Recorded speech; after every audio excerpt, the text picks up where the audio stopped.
The preseason poll tends to be a place where the good teams, the blue blood teams, get rewarded. And we see a lot of that near the top of this poll with Alabama and Ohio State and Florida State and so on.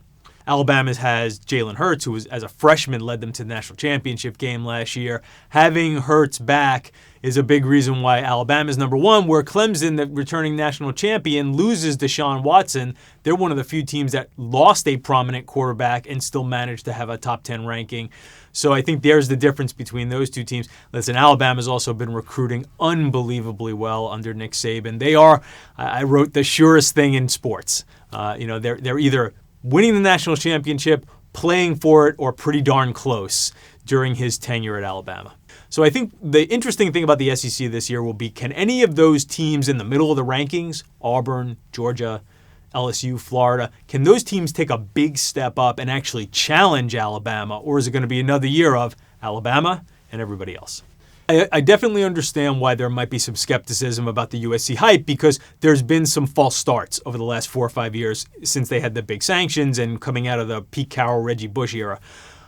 This looks a little more legit. The Trojans come into this season on a 9-game winning streak with Sam Darnold, who might be the best quarterback in the country. He's the Heisman Trophy favorite. Again, I understand there might be a little bit of tentativeness to say, hey, we've seen this before and USC is going to fall flat. This is a team that no longer is dealing with sanctions.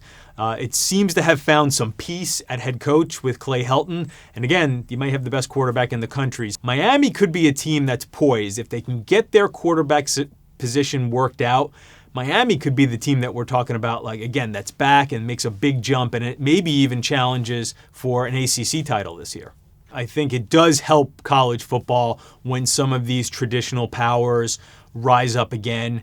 A USC, the possibility of a Miami, Michigan and Penn State back in the mix. I think the big national brands bring a little more interest. And it also looks like it could be the year of the quarterback. For NFL fans of bad teams, you're going to want to keep an eye on college football this year, because there's a lot of guys who could be possible franchise-changing NFL quarterbacks playing in college.